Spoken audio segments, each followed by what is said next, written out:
Hello, everyone. Thanks for downloading this episode of the Nerdball Podcast. I am your host, Lorenzo Melcher, coming to you from PB Studios. Thank you all for always doing everything you can to help this podcast grow.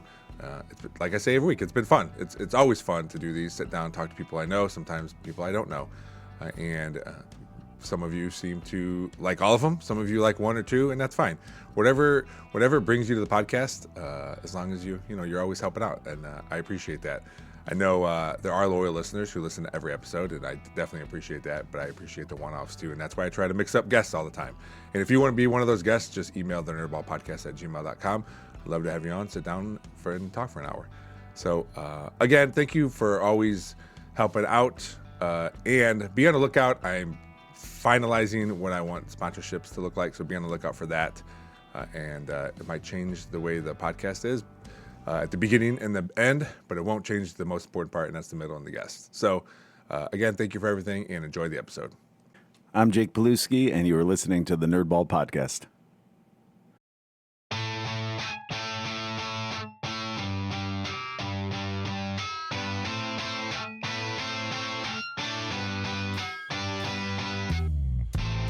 This is the Nerdball Great, Jake. Podcast. Thanks for coming on the podcast, man.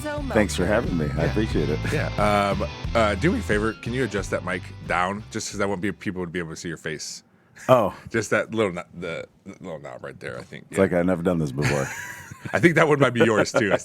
I'm still holding on to a couple of your mic stands. It's like, I don't know if this is a short joke or what. No. When I was looking at that camera starting, I want people to be able to see your face a little bit. So that's why the cameras are here. You can see my face, but you'll never see my head. Yeah, I do. I get to see it every once in a while. So, My head? Yeah. I'm yeah. sorry. How's things been going, man? Good. Yeah. I mean, just like everybody else, I'm working harder and making less, right? I think that's kind of the staple right now. But All I right. mean, it's all purposeful. Yeah. Last time I was on, I talked about some changes in my life, and the changes have paid off Nice. in a grandiose way. Yeah. And just like anything else, it's just like, I mean, you understand landscaping. I always tell people it's about planting seeds. You know, you can't force the growth of different different plants, and they all grow at different rates. And that's kind of anything we add or subtract in our lives. Yeah. So it's fun, for me to wake up every day and having a lot of energy, and being able to again be purposeful, knowing that work never stops. I mean, regardless. I think we tend to forget that in an often over-convenient app-based world that, Yeah. things take work no matter what. Yeah. Like even today, like, all right, I know I got to edit. I was hoping to edit 2 podcasts today. I don't know if I'm going to be able to before I watch the Super Bowl, but because I'm going out of town next week. So I was like, all right, I got to get all these things done. I got to see if I can make sure I get social media stuff done, which I'm lacking again. But, it is like all these things that are like, sometimes work, my actual job, is the easiest part of my. Oh yeah. Oh, trust me. I'm lucky enough to have a father who just work his whole life, and then when he retired, people are like, what he's gonna do? I was like, probably work way harder. Yeah, and sure yeah. enough, he's rebuilding the whole house like board and nail. Like he's 70. Yeah, that's funny. 70. He'll be 70. Well, he's 71. I don't know. He's old enough. Yeah. Where he could get a little help. Whenever people talk about the parents' age, like you just said, or our in-laws, like, and then I was like, oh yeah, and then I was like, wait, my parents were older too. Like, it's a weird thing because as I've said it here before, I never feel like I'm like, why am I this important at my job, or why I'm a head football, I'm still 20, like how is this okay, and then I realized, like, well, we're not anymore. No, I think as I talk to, with what I do for a living, and kind of like you you're around all ages all the time, all Yeah. different personalities, and so everybody feels like that one way or another. Yeah. I'll talk to my dad. In his mind, there's times that he's still 25, and I'm like, maybe it has something to do with the development of the frontal lobe. By 25, maybe that's like when we're stuck, because there's a lot of studies revolving around like our tastes that we develop, like music and food, like we're kind of set by the time we're 25, and from there it just kind of evolves, but still with that core. Yeah. So I'm sure it's gotta have maybe something to do with it. Sure. Yeah. But that's me speaking on unscientific based. Well, I mean, there's Well, a lot of it's- science to it, but I'm not an expert on it. Yeah, So, yeah. there's probably full studies on just that alone. So, Well, before we get any further, what are you nerding out about lately? What is something you're into? I've been honestly, trying to keep everything purposeful and just, asking why about a lot of things, like, and that's part of it, compartmentalizing. We add so many things to our life over time, and some things we just carry with us and never ask, why am I still carrying that around? Like, whether it's good, bad, or indifferent. And so I've been trying to go back, and the nostalgia thing used to be really weird to me. I mean, as a creative, you're constantly trying to create something new. Okay. And then, with what I do for a living, with playing music for the most part, there's such a powerful element of nostalgia. And so, I mean, that's why people like hearing certain songs, Yeah. when they're out, because it's not because it's a popular song, it's because it's a song that had enough outreach that everybody's got different memories tied to it, Yeah. So like that, understanding those elements in my job has made my job better, and me a better performer. So I've been trying to, like, what is it that I can go back and be like, hey, those are the things that you try to go, I was a kid. But what do we do in life? We constantly, we're overwhelmed by being an adult, and so we grab onto things that make us feel like a kid again. Yeah. And I'm like, that's what nostalgia is. It's going down memory lane of a time that or revisionist history. We look back at all these good times, forgetting all the anxiety and crazy stuff that was going through our head at the time too. I remember being 12. And your hormones start going a little haywire, and it's like, dude, no, like, we're all crazy, like from like in our teens. Well, It's like, I would imagine your brain also is like, you don't need it. We don't need to be thinking about that too. right? Yeah. So, so I've been, going back and, like, I'll find myself in the process of picking songs, like, as you said. Our parents are older, therefore so are we, Yeah. And so I'm realizing, I can play some of the stuff that I grew up with because I'm of that age, and it's nostalgic, for people, whether it's in the 90s or 2000s, like, it's what a lot of people want to hear. Yeah. And it's cool because I can, obviously you and I loved a lot of the mid-2000s, like, emo and punk kind of stuff, and I can't really perform that to a T Yeah. in the middle of a bar on a Monday night where people are just trying to chill and have a cocktail and talk to each other. But when I take it and put it on piano and kind of chill it out a little bit, people go, Yeah. did that guy just play My Chemical Romance? It's like, I sure did.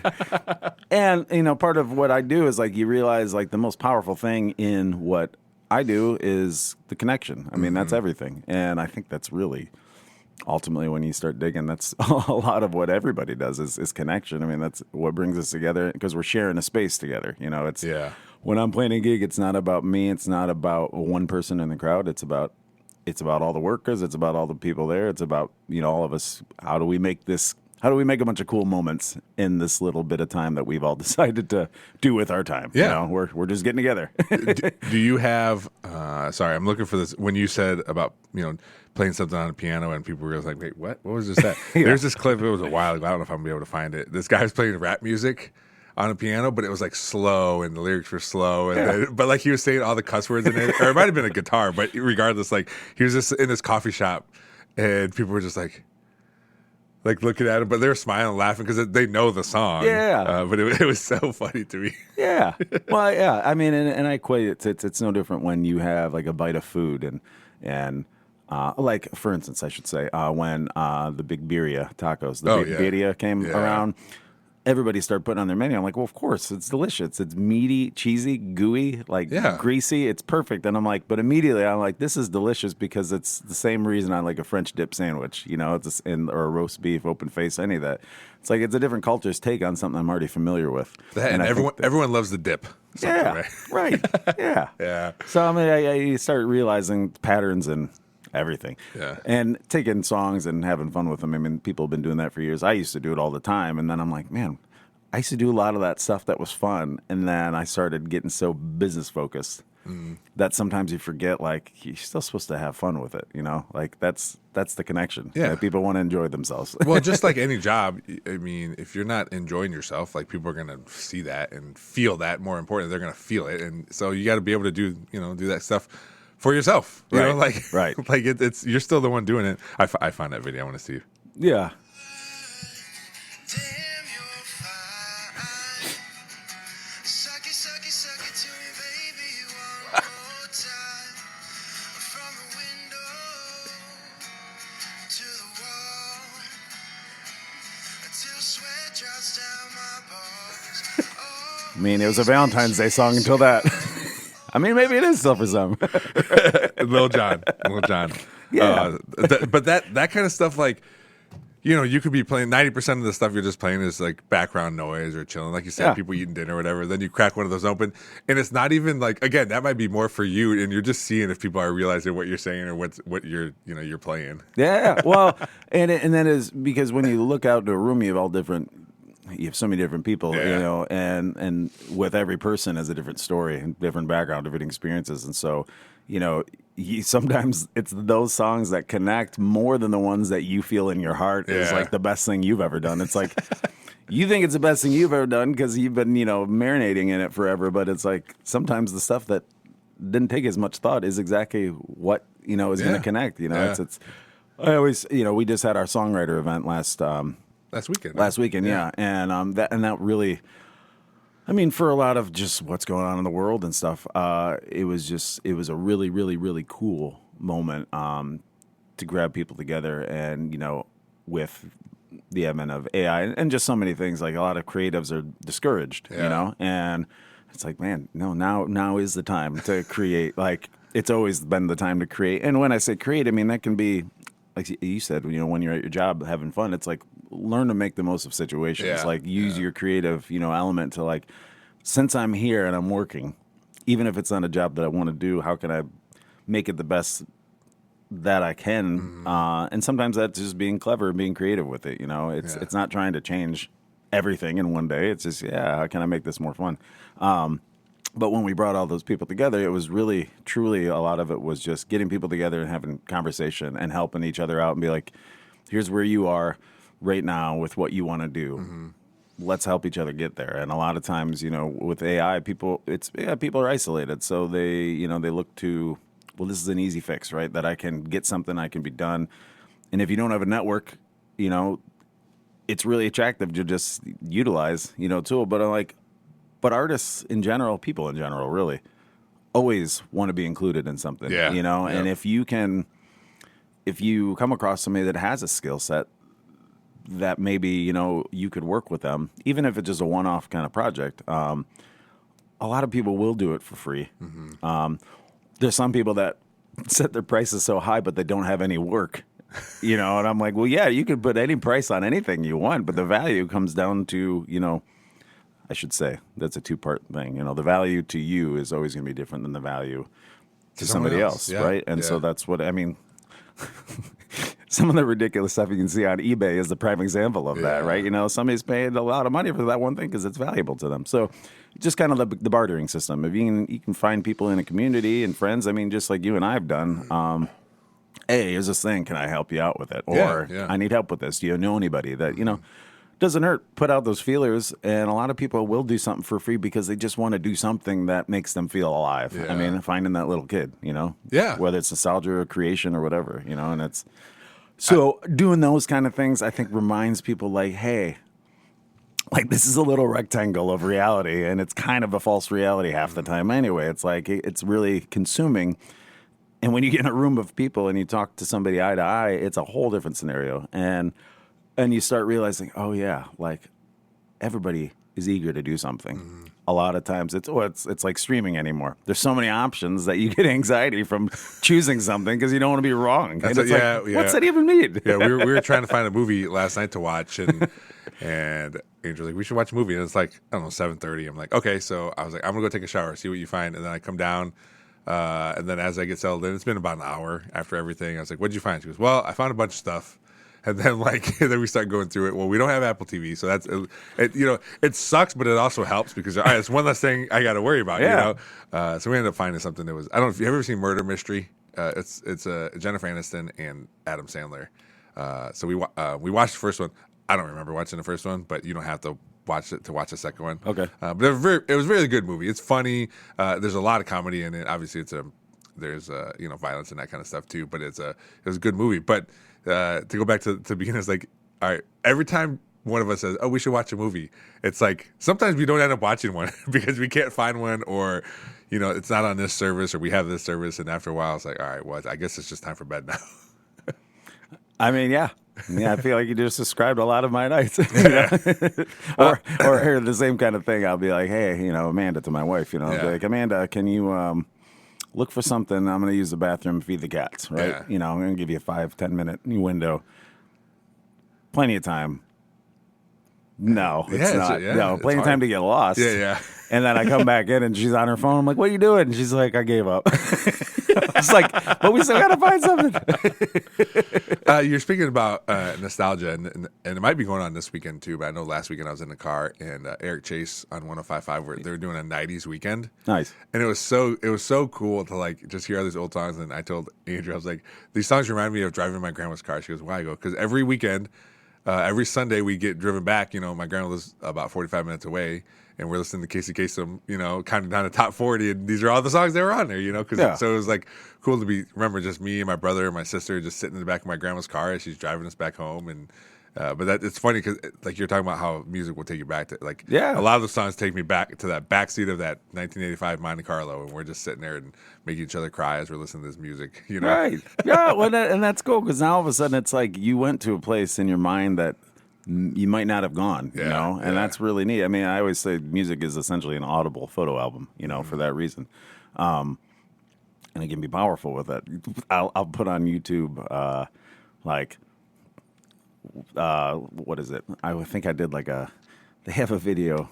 Oh, a lot of people just upload a bunch of stuff, but I mean, there's just mixes that you can listen to different music. Okay. And there's one that's like 1990 to 1999.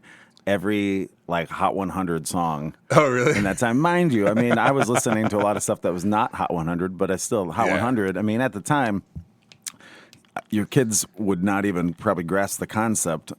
It would be like our parents talking about 8 tracks, and even before. When I say a pop, 100, the top 100 Billboard, it was like. It's because we all were aware of it because there wasn't as many options. Oh, you had the radio. That's all you had. Yeah. And so it's like, no, there was more of a pop culture, the collective culture, if you will, where there was X amount of channels. I mean, in '96 or whatever, when Friends came out and started breaking records left and right, if you didn't watch Friends yourself, you at least knew a little bit about it, because there was just so many things that in pop culture that existed because pop culture could exist like that because there was limited options, and so hearing some of these songs, same kind of thing, cheesy songs, some of them. But I end up having these great memories tied to it. And I'm just like, dude, from a musician, that song is kind of junk. But Chumbawamba. But yeah. Dude, I just played that the other night. Did you really? Yeah. I was like, yeah. I'm like, it's a bar song. I was like, ooh, it's kind of therapeutic. I get knocked down, but I get up again. Was it called Tub Thumping? Tub Thumping, yeah. Such a goofy song. And there's a lot of that. And I'm like, but that just goes to show you, when people in general, when as soon as we choose to engage further than just being a consumer of something, automatically your perception changes. Mm-hmm. So the moment I decided hey, I'm gonna really try this music thing and make it work. As you get more knowledge and more awareness of things, your perception changes and it shifts. And that's with anything. I mean, somebody that plays football versus watches football that's never played, completely different information that you're working on, and so you're going to develop different opinions of it. And then over time, it's easy to then forget the kid that didn't know anything. And so I think nostalgia has been kind of, I've been using it as a way to ground myself and get back to the kid that didn't know.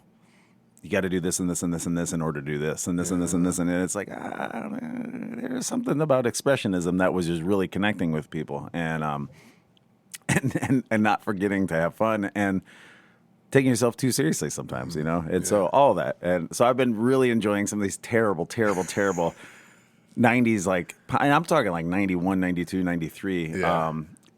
I'm the baby of 3, siblings, and so I was listening to my sister's stuff, and she loved New Kids on the Block, and But she, once grunge came in, like both her and my brother's 4 years older than me, they were all about grunge, and so clearly I'm just a confused kid at this point because I'm listening to my mom's doo-wop records, and then I'd hear some of the new kid stuff, and all of a sudden everything is depressing rock.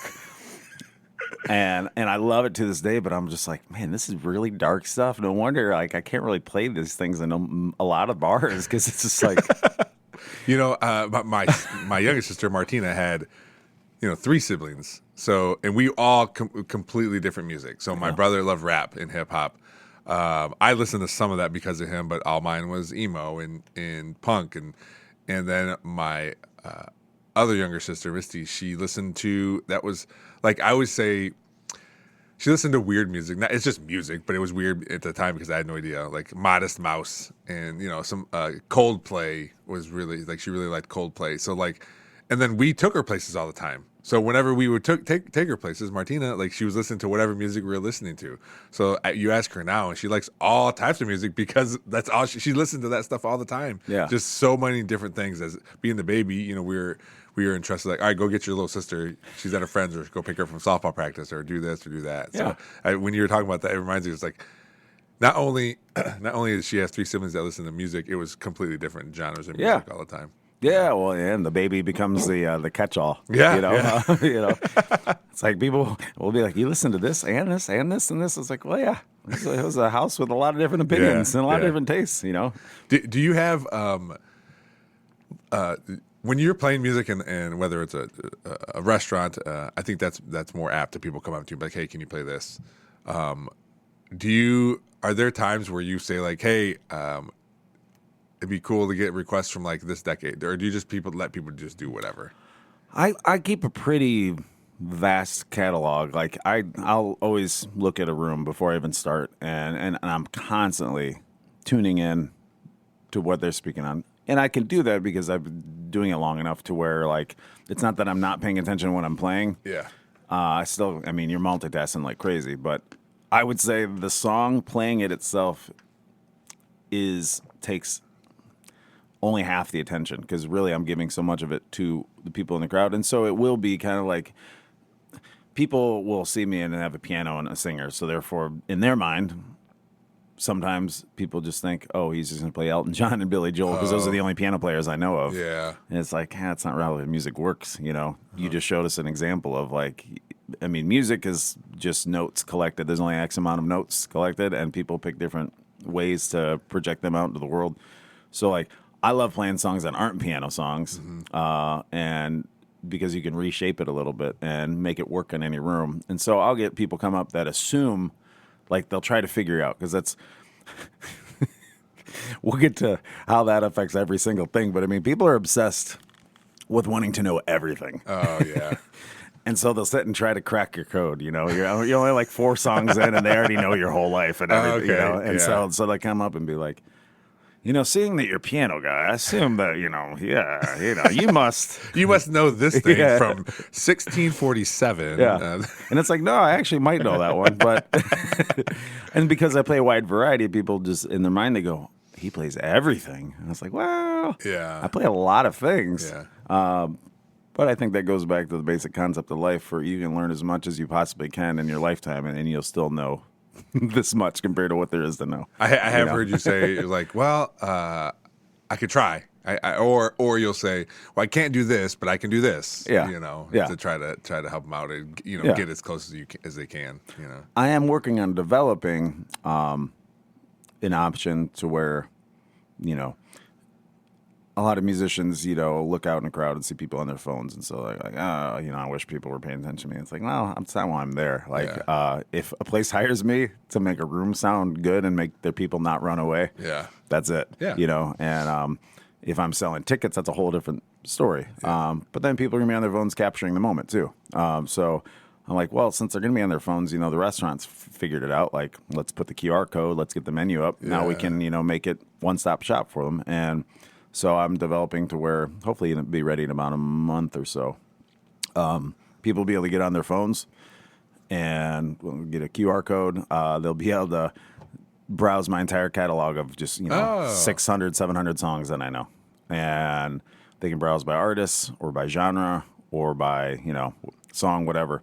And then they'll be able to select it, request it, send it in, and also I have digital tipping right there built in too. Oh, okay, yeah. I already do that anyway, like Venmo and PayPal, because a lot of people don't have cash, but they want to tip. So I'll build all that right in, and it'll develop a system to where, somebody wants to maybe request a song, be a part of it. They don't know me. Maybe they, you never know what someone's going through, and they want to be a part of it, but they don't know how to take that first step. I mean, that's most people in general in life. It is a weird thing to just go. I've known you for forever, and you're obviously we're family, and even to like go up there and be like, hey, here's $5. Can you do this song? Like, Right. I would imagine there's people that are just terrified of that. Well, and for that reason, I mean, you typically see, I would say 30 and up is usually the age that I get that'll do that. Or Lillian. Or Lil. Yeah. Oh, yeah. Kids have no fear. If anything, sometimes parents have to pull the kids away because now they think they're performing, and I'll cue a Baby Shark, whatever, depending on the age, But yeah, go back to what you were saying about your digital stuff. Well, yeah, just if I can make it, again, it's about connection, right? Yeah. So I can't mandate how we connect. It's my job to figure out how I can connect with you. You're already here with the restaurant, So if I can, and ultimately, again, we're working together because, you want the customer to have a great time. You want the restaurant to have a good experience. Yeah. And therefore, I just got to make things sound not abrasive. I would say it's not about picking the right song. It's about not hurting people's ears, and then kind of figuring out ways to connect. And so I figure if you give them the keys of the car, essentially, like how empowering it will be if somebody just sends something to me digitally. It pops up, I get a notification, and I can send it out and be like, and you can send a note, this is for requests, this is for a birthday, Some people don't know. You can just come up and say, yeah, like my friend's having a birthday. Like, can we sing happy birthday? Sure. Send me that. Or people can put, because they did this at a dueling pianos bar I went to, where it's like, basically if you outbid someone, or you say like, hey, I'm giving you $20, can you play this next? Or whatever, that kind of stuff too. And we've done dueling piano shows before, and I don't want to get to the outbidding part, but it is fun how that happens in dueling piano, because I don't want it to become more like... If I'm in a restaurant and I'm truly background music and I'm a show to a handful of people, but I'm background music to the rest, like it's just kind of knowing your place and knowing your role, and then like I can't take over because some people are like, no, I want to sit here and eat with my family, and that guy won't shut up. Yeah. I don't want to be that.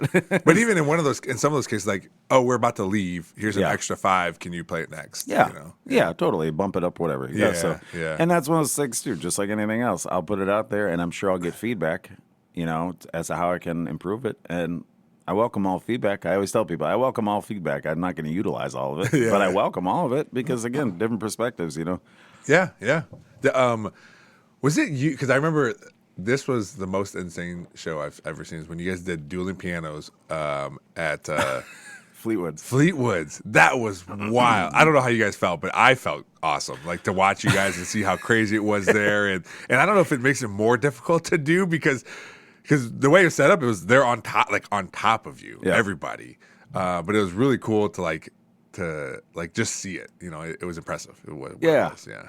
That was a while ago. That was a lot. It was overwhelming. Yeah, I bet. Yeah. Only because you are sitting duck in a scenario like that when you're not really on a stage and you're surrounded. Well, we did 2 different years. We did 2018 and 2019. 2019, they gave us a stage that was more manageable. Okay, yeah. 2018, we were sitting right in the middle of the restaurant. Right in the middle of the place. Yeah. So you have all these people, a lot of people respectable.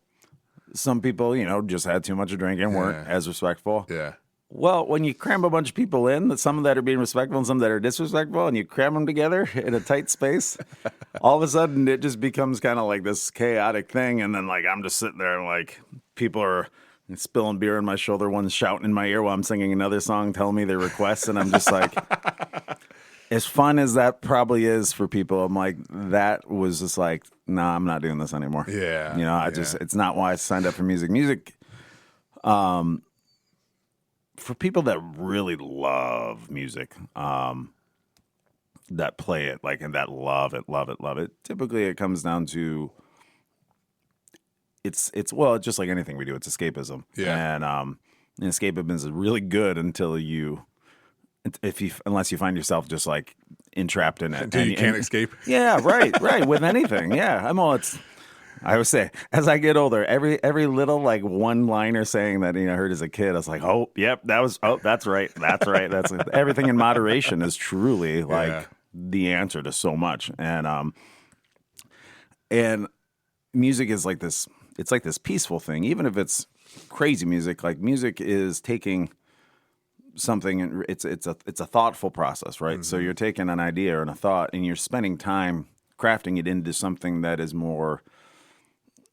I don't want to say more acceptable, but it's a little bit easier to understand. It's universal language, because no matter what notes I use are the same notes that they use halfway across the world, and they've been using those same notes for thousands of years. And we get obsessed as a culture in general that like we forget sometimes where things come from. Yeah, and that's I always tell people, it's like music isn't mine. I'm just borrowing it while I'm here on this earth. To suit me and hopefully serve others. And music is such a peaceful, organized chaos, essentially. And so I feel like when there's so many opportunities where music is then put in a situation to generate income, right? I mean, that's what makes music into a business. It's this weird, non-physical, non-tangible thing that we know is valuable to us. I mean, you just said it perfectly. You said, when I hear the song, I was taken back to this moment, riding in the car. There's a reason that they use that. I've played in senior homes for 15 years. There's a reason they use it for actual therapy, the music therapy. There's a whole documentary out on it. And it's because it triggers certain parts of the brain that give it comfort, stability, order. It's all these things that a creative goes, I don't want stability or order or any of that. Like that sounds like you're infringing upon creative. No, it's organizing thoughts into something that actually can be shared with people. It's like it's one of the most communal kind of things when it starts, before a bunch of people that want to make money off it go, now how do we change it to make it fit what we're doing? And it was one of those moments that I'm grateful that it happened, like the dueling pianos thing in that scenario. It was cool to be surrounded by all those people, but I'm like, those were moments that I realize now is like, I would drink during those moments, drink alcohol, because you feel like you got to be on the same playing field as everybody else, around you. Otherwise, you feel like you're going crazy. So then you just get into crazy mode in order to fit everybody. And now we're all crazy. I was like, I don't know if that's the way to do it, I would be interested to see what it looks like if I do it now with my mindset that I have now. Well, I think it'd be different because going into it, it'd be like before you even started 100%. It, you were like, all right, well, here's what we need in order for this to be a good show. Yes, absolutely.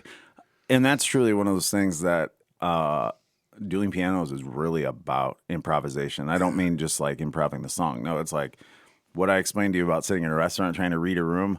You're trying to do that, but the room is cranked up to 20, on the scale 1 to 10. And everyone's got like the shortest attention span you've ever come across. And I don't mean everybody by the whole room. You got enough loud voices that are making that feel like that's what you're in. But there's so many cool moments that came from that. So like, I don't regret any of it. Sure. It's just one of those moments that I look back and I'm like, yeah, like there's so many times that this thing that I love that brings peace to you is no longer peaceful. Mm-hmm. And that's something that I the last couple of years I've been really trying to hone in and be like, no, they always say the power of saying no. Like, here's a bunch of money over here. Yep. At what cost? Yeah. Yeah. Do you still do dueling piano? Every once in a while, I'll see one that pops up at the Bono Tavern. But that's the only ever place I ever see it. Yeah. It was just one of those things that it really, really works if you want to put the time into it and make it truly work as a dueling piano show. I think it's great. There's some guys that do it that are brilliant at it. Yeah. It's just not for me. Yeah. I got a point, in my life that I'm like, I want to do things that I feel good about. I'll still try things that I'm not, really sure about or used to, because I know that's where a lot of opportunities lie, is when you challenge yourself into something. So we're doing one coming up soon at Brandywine Country Club. Oh, okay. Right off the bat, it's going to have a different feel than people falling on me. Absolutely wins, yeah. Right. Yeah.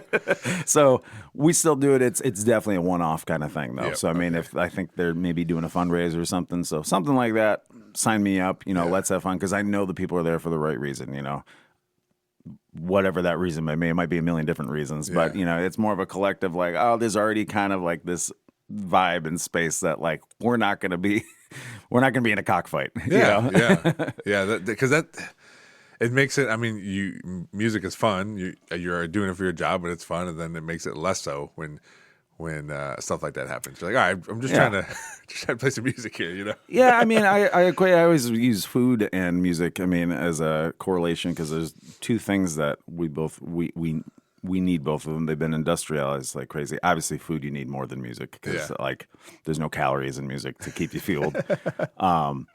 But it's one of those things that there's so many different ways to do it. There's so many different ways to go about it. There's so many different ways to make it part of your life if you want to make it part of your life. But it doesn't mean that every single way fits in every scenario. Yeah. I mean, and because like a cook with his little cart in the middle of Times Square in Manhattan, that guy knows how to throw hot dogs out like crazy and feed people like this. He's not worried about making this plated presentation that people can sit down and really enjoy, have conversation, all that. He's just, nope, somebody's on their way to work, here's a hot dog. Yeah. Going here, here's a hot dog. Like, dueling pianos felt like I was slinging hot dogs. And I don't mean that as a negative way.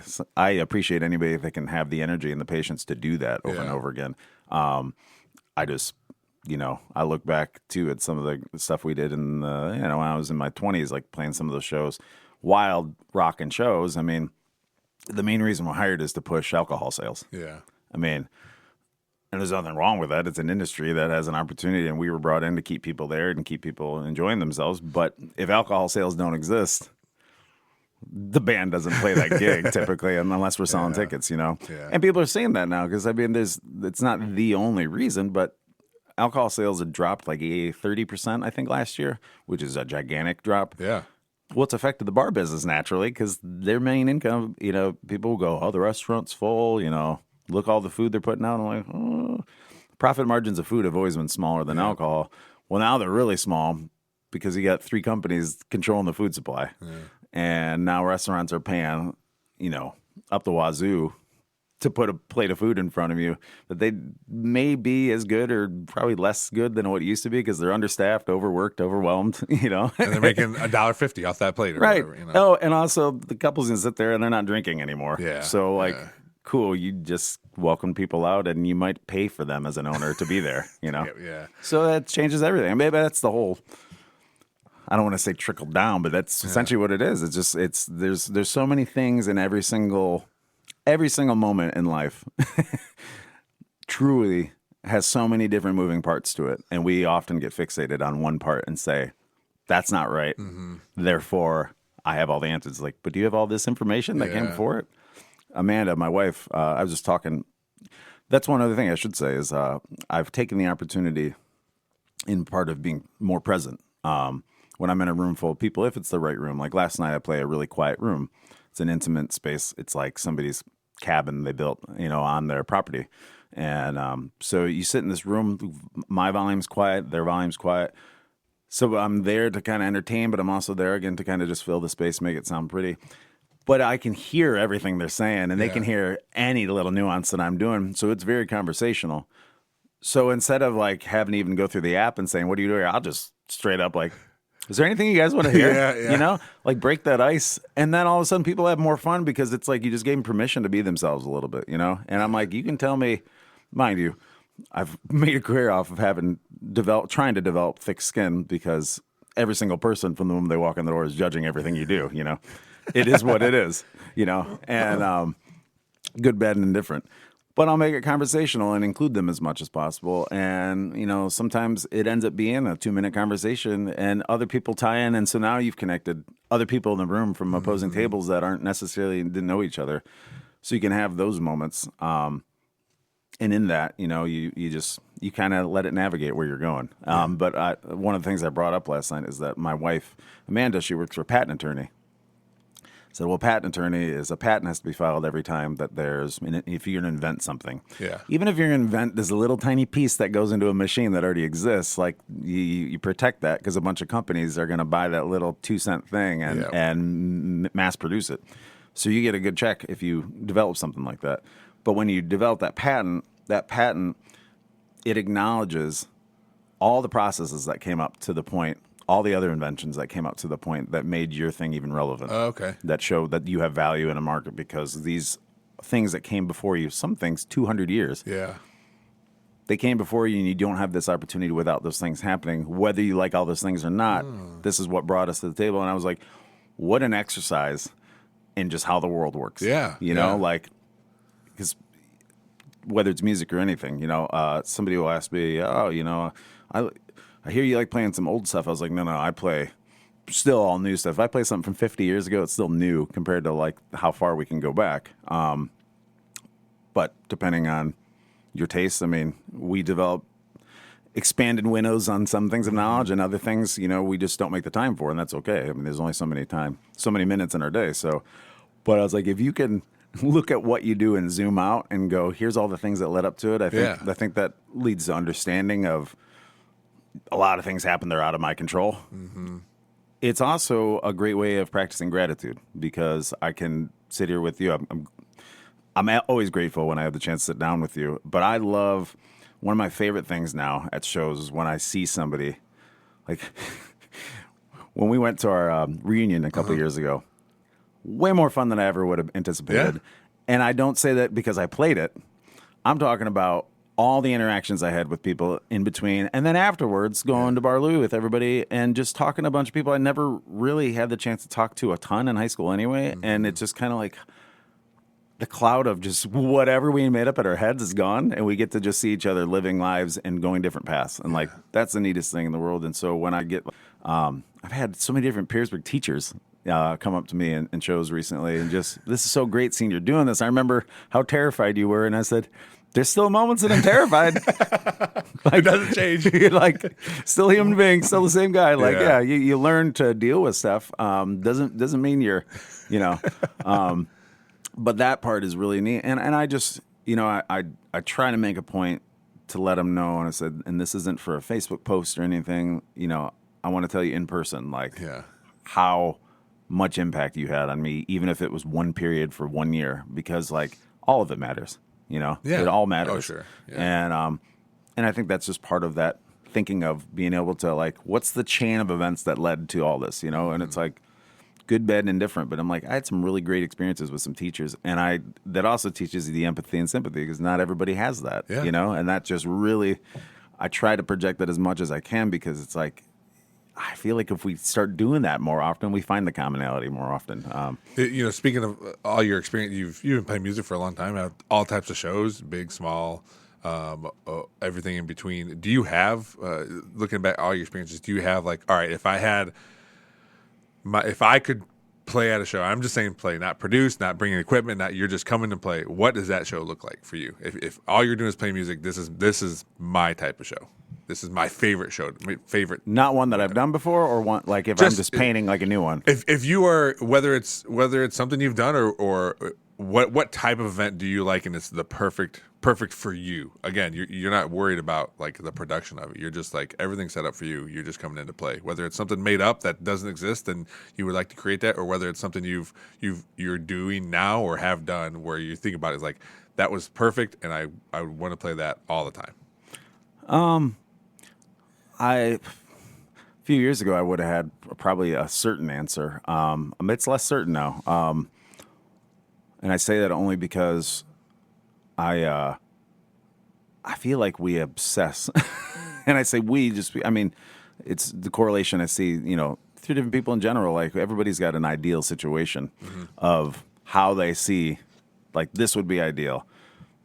And it's cool to have that preference until you realize that so much of what makes those moments matter is things that were out of my control to begin with. It was letting life happen. So, like, I know we can set the stage to make some of those moments possible. So, I loved what we did in the listening loft. I thought that was my first thought too. Yes, and that was really neat. But that comes from me being a fan of so many shows that I've gone that had that kind of feel. They weren't the exact thing. We were using it to the scale that we could, with the budget that we could, with the people that we could. But getting people to where you're in a room that everyone's still there for their own reason, but there's kind of like this unspoken collective reason you're there, where everything's just intentional. Like it's neat. And that's the thing. I don't think I would even make it everything I do now, I go, how can I make something that really works for me, but I can also help somebody else out in the process? And I don't mean like I'm going to write this beautiful song Sure. and it's going to change lives. It's like, no, that's not what I mean. It's like, prime example when we. I mean, Crunchwrap has been written already. That's, I mean- that's there. That's out there. it's a banger. Did Just wait is all I'm going to say. Just wait till this next April Fool's because man, do we have a doozy. have I told you, or has the kid told you they put that on our travel mix? Like, yeah, dude, and like that, I hope they know, and you know, like, as goofy. That's what I mean. It's like going back to the '90s nostalgia, cheesy stuff. It's like as goofy as that song was, and much fun as I was poking at, just like the silliness of so much music that's out there. It's a silly song that like resonated, and I'm like, sometimes that's it, right? You know, and that's cool because it's like, how many songs did I love that probably the artist was like, yeah, we did this because we were told we had to do this, and then here it is, and then it's like, well, that's why people know you. So it's like, hey, whatever. Well, that's the kids love to. Well, I started it because I'm who I am, but now Lillian shows her friends that if you type in a name, and then after the name, if you type in Jake and then poop song after it, there's this guy who creates every name you could think of, and there's a poop song. And all it is your name. I'll put it up right now. It's just the name, and he says poop. That's all it is. And so we were in the car, and Lillian was like, "Oh," and she was with her friend, and she typed her friend's name in, and typed in poop song, and it came up. Let's see. Yeah. Wait, is that the guy? There's a lot of apparently. There's a lot of. Jake poop. Jake poop.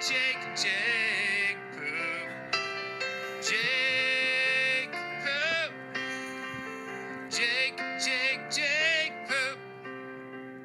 Jake. That's all over and over. Anybody's name you can think of. I mean, I have to give so much credit because I was like, musically, it's the simplest, most low effort thing you possibly do. But at the same time, he put the effort in developing something that can be personalized. I'm telling you. So therefore, it's not like there was no effort. You know what I mean? Yeah. Like that's I got to give the credit. And I also going back, you know, where I say like anymore, I try to go. I can't listen to it with my 41-year-old, you know, songwriter ears. I have to listen to it to the kid that would have thought that was the coolest thing in the world. You know what I mean? Because I was a kid that would have thought that was the coolest thing in the world. And even now, I'm kind of like, no, that's pretty cool. That's from his album. Oh, is it an album? In July of 2020. More great name poop songs. Well, you know. So, his thing. It's the odd man who sings about poop, puke, and pee. You know how many monthly listeners he has? 160,000 monthly listeners. Yeah, and what's I mean, he took something that we all experience. And I shouldn't say all. A lot of people find hilarious. Well, right. That's what I mean. So it's like, yeah. not only is it these things that you can relate to, but like that just potty humor that just like, no matter how old and mature you get, it's still, again, if you're comfortable with it, you go, yeah, that's funny. You know, I want to go back to the listening loft. I thought it was such a. I've never listened to been to more shows than to go there. And part of it was I want to support you because I know it's a lot of work producing stuff. And then obviously we've had some comedy shows there, and I make sure of things. And you know, I still have the finale poster hanging up in my wall in my office at work. But it was. I remember going in there the first time and thinking like, oh man, this is a pretty cool thing. You know, it's a cool space. It seems like it's like secret almost because you're like had to go up the stairs and you know the door shut. You can open this door and then walk in, and even when you're walking in, you got to go around the corner before you see into the stage and then it's like a reveal. And it was a cool thing. And then even the strictly comedy show that we had there was fun, and the comedians that I brought in and they were saying how cool it was, and you know. And if you ask comedians, maybe even musicians would be the same thing. Like you don't have to have this gigantic audience if they're being attentive, and that's what I saw a lot there too. Nobody had phones out. Even I'm sure there's not a lot of pictures of these things because there wasn't a lot of people taking pictures either. Like it was just cool to like sit there, listen. to whatever's going on. I know you guys put on that like Play 2 around Christmas time, I think it Yeah. was, and so like it was just a cool space. And when I asked the original question about like creating something, I was hoping you'd say that because I thought that was like a cool thing, and it sucked that it doesn't exist anymore, because it was one of those things where I could go to you and be like, hey, what do you think about this? I think this would be a cool thing here, and we could attempt to do it. Well, and that part of the piece I came to with that is just the glaring obvious thing that we all tend to forget sometimes too, is that nothing is permanent, and so many things again that are out of our control and factors that it's there's a lot of things I would have done different. There's a lot of things the owners would have done different. None of that would have changed the fact that the rent was going up to the point that it didn't make any financial sense anymore. But what it did is it showed people possibility. It showed people, oh yeah, we do like this thing. And then immediately I have to give credit because so much. Again, going back to the whole patent, example is that, and this is what we reiterated at the songwriter showcase. This is like, again, everything takes work. And if you really want to do something and it doesn't exist, you can make it happen, and it's more attainable if you get a bunch of other folks that also want to make something happen, and you work together. But what it did is inspire. It showed a lot of artists that, oh yeah, without what we did in there, it is just a room. Yeah. And now there's certain elements that made it a very enjoyable room, but like really thinking outside of the box is going like, where else is there an opportunity like that, and where else can we create an opportunity? Because that's what we did, is we created an opportunity out of a room that hadn't been used in almost a decade at that point. Yeah. And sure enough, Chloe and the Steel Strings, they're one of the groups that did a show up there. They went on and they took it under themselves to, let's team up with this brewery over here. Let's team up with this retail space over here. And they started doing little pop-up shows like that. And it's like, because people do that around the whole country. It was like, yeah, like, and sometimes that's even better because you don't have to make sure X amount of people are there to order X amount of drinks, and you don't have to worry about that stuff. It's just like, if you don't like the parameters of this thing over here, you can make your own, but it's going to take more work and do your own thing over here. And that's what the difference between being a business owner and an employee is. Like, employees have frustrations at their job all the time and say how it should be and shouldn't be. But the difference is like, if you clock in and clock out, that's it. You don't have to take it home with you. If you choose to take it home with you mentally, that's on you. Yeah. But if it's not your business to own, you don't have to do that. And more importantly, you might have a place that, again, welcomes feedback. It doesn't mean they're going to use all of it. And if it's a small business, they'll be more likely to use it because they have that kind of control when you have a small operation. But if it's a corporate infrastructure, you're going to be an email that gets lost in a pile of emails. It's just the way it is. When you get the bigger you go. And that's why I think small business is such an important thing in general. It's like, a community supports a small business. A small business can represent the community. Like, they can reflect what the community is asking for. If you go into I'm going to say Chili's just because we were just there with Lil. Yeah. Great experience, by the way.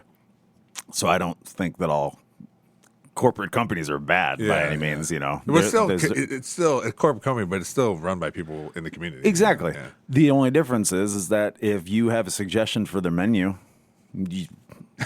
okay, cool, man. Yeah. Like, nobody in that restaurant is making those decisions. I will tell you one thing, because we go there quite often, and the manager there, his name is Bobby, and we went there, and the queso was off the menu. You're like, oh, that's a bummer. So we ordered the other case or whatever. And then we went like a month or so later, and he's like, oh, we're bringing it back. A lot of people complained about it. Because it wasn't just their restaurant. It was a bunch of Chili's, right? Yeah. But people complained enough, like, yeah, we're bringing it back. Yeah. So, it's not just Change can occur. It can occur. Absolutely. It just there's a lot more red tape. Yes, and it takes a lot more people because it's a bigger operation. But, again, if you go to a place that's just one mom pop place and the guy making those decisions is there 5 days a week, it's a whole different experience, you know? Yeah. And you can do that. Yeah. Well, before we go, I want to make sure we hit any notes and stuff because you reached out to me, so I want to make sure. Yeah. It was just, part of the thing of what we're doing too is like I've got so many things, irons in the fire like usual, but instead of just welcoming a ton of things. You know, Yeah. it's more of like, no, let's do things like with intention, with purpose, and knowing that we can be a little flexible with things. And but so much of it is just like this AI thing is just like wild. And at first, you know, like mind you, I've been looking at AI for 25 years. It's been part of culture. I mean, we just watched the Matrix movies again, you know, and it's just like, yeah, I was like, well, mind you, Matrix movie not only does it touch on AI and technology, but it's also reflecting a lot of like Buddhism and Stoicism and Christianity. And there's so many religions and philosophies involved in it. It was interesting, but AI is truly like, it's just like one of those things. People feel attacked when you ask them why. Not everybody. A lot of people feel attacked when you ask them why. Well, why? I mean, if you say it with judgment in your voice, then I suppose, you know, somebody, yeah, you know, why are you asking me why? Like, if you just say, why do you like that? Yeah. Not like, why do you like that? No. Yeah, Why do you like that? Can you answer it? A lot of people go, well, it's just who I am. Okay. That's going to be quite a life to live because you're just carrying things around, right? I mean, it's with anything, with the things that we like, with we eat, what we drink, what we do, how we fill our time. And there's more information now here than ever before on the phone. I don't think the phone is a bad thing. I don't think social media is a bad thing. I don't think AI is a bad thing. It's what we do with it. Yeah. I mean, Yeah. just like anything. And when I ask people why they're mad about AI, you know, initially I'll get that. Well, here's what, you know, this news article told me. Cool. Zoom out. You know, the biggest thing with AI right now, you know, because of course there's displacement of jobs. Well, this happened with the industrialization industry, and Ford really ushered that in. The corporate structure was that's Rockefeller all day. I mean, he developed that thing to where we control the supply and the demand, so therefore our industry never goes out of stock, you know, and every corporation has copied and pasted that since Rockefeller.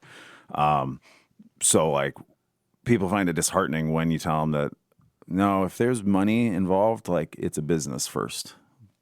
Doesn't matter. It's a business first. It's the way that a business operates. It's the way the country operates. It's the way the world operates. It's a world economy, which means it's a world business. That means that there are probably unethical things in the process, because the thing about business is that it doesn't always equate to humanity.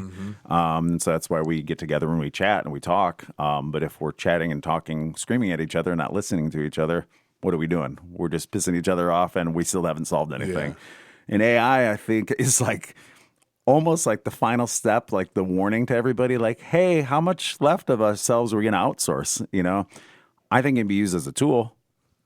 I've used it as a tool just because I want to understand it.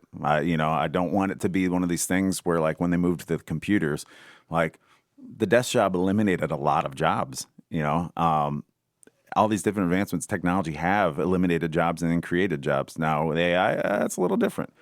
But still, I ask people, but why? Why are you upset about it? Well, it turns out it ends up usually being they're upset about this thing getting attention and not what they're doing, which is as old as dirt.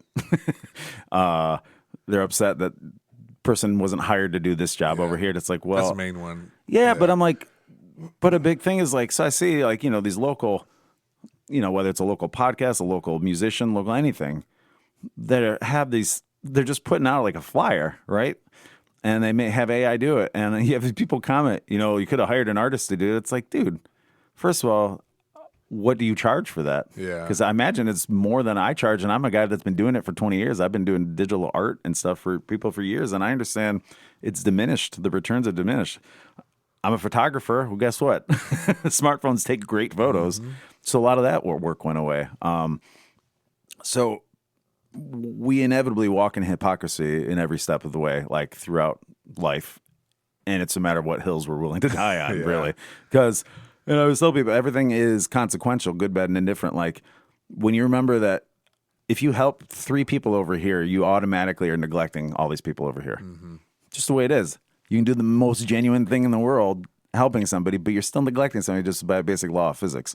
And AI truly, like, people talk about the water. It's the drain in the water. That's the biggest one. Yeah. Okay. Makes good sense.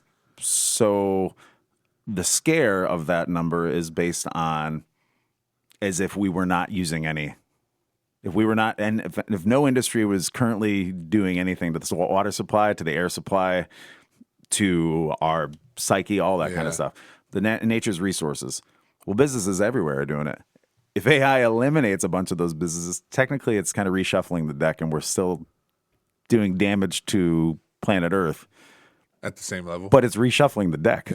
I mean, it's like, I'm not sticking up for it by any means. I'm just, again, I think you're AI. Zoom. I could be. I mean, truly, watching The Matrix, I was like, oh boy, I don't know if we should be watching this. But it's one of those things that I say, zoom out, and it's amazing.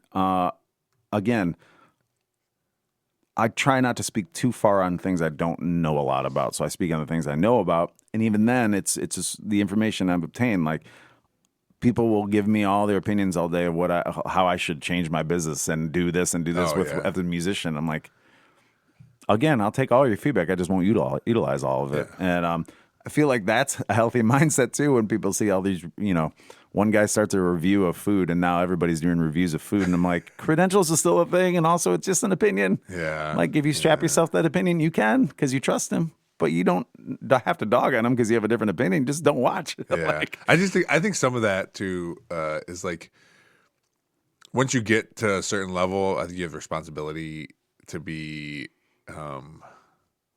Obviously, if you're doing reviews of whatever, you're reviewing, it's your opinion. But I think there's still a responsibility to be like, all right, well, this is still like a mom and pop type thing. And if I do this, my 1 million subscribers are gonna come down on this person or whatever. I think that's you believe that we should have a responsibility. Yeah. And I agree. I can't dictate that. Oh, 100%. Right. Yeah. And that's the I think biggest that's where thing. people get mad about it, Right. though, Well, because they can't control something that's out of their hands, Yeah.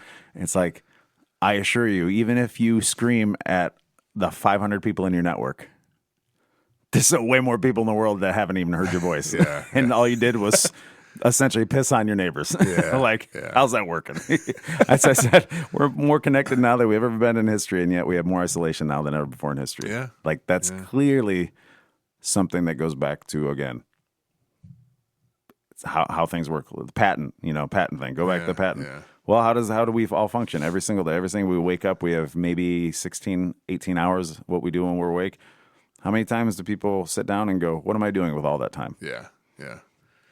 Well, speaking of time, do you have do you have to play the Super Bowl today? Like somewhere, No. or are you off? No, I'm off. I offered. I said we can do a pre-party, whatever. I've never played it because it's typically dead. So it means I don't have what is the term? I don't have something in the race. The leg in the race. I don't have a leg in the race. See? Wait, what is that? That's not leg. It's a dog in the race. I think that's what it is. I think that's. What I guess if you're running and if you don't have the leg in the race, you wouldn't be running. I don't know. Just revisionist. So I truly wasn't even planning on watching it. I asked our mother-in-law. I was like, "Hey, are you guys doing anything for the Super Bowl?" And she's like, "Well, we weren't going to, but Mateo asked if I was making a bunch of food," and I was like, "That's my dude for sure." Yeah, I'm like, "That's why I've always gone to Super Bowl parties, because of the food spread and the people, obviously." But that's it. I'm like, get together, watch a game, be with people. That's it. I think I made 16 different bets on the game. So. Oh, I did place. Thanks for reminding me. I forgot. I don't know how any of it works, but I have a buddy, who always buys anything from me. So he was selling squares. So I was like, well, here's $15. Yeah. Put them towards something that is worth it. He's like, he sent me a picture. Here's this. I was like, cool, man. Just let me know if I win. Yeah. Or don't. Just treat yourself. Oh man, that's funny. Well, Jake, it's always great when you come on the podcast. And again, I truly do appreciate when people are like, "Hey, can I come on the podcast?" And you do. You're like, "Hey, I'd like to come on the podcast whenever it's available. It'd be cool to come on." So I do appreciate you coming on here and everything you've done with the podcast. I know we've talked about sponsorship stuff too, so we'll talk about that at some point too. But can I say one last thing? Oh yeah, go for it. You mentioned when the last time we talked that you feel like you feel like there's more you can do, that you need to do something bigger in the world. Yeah. I hope you take the time, if you haven't already.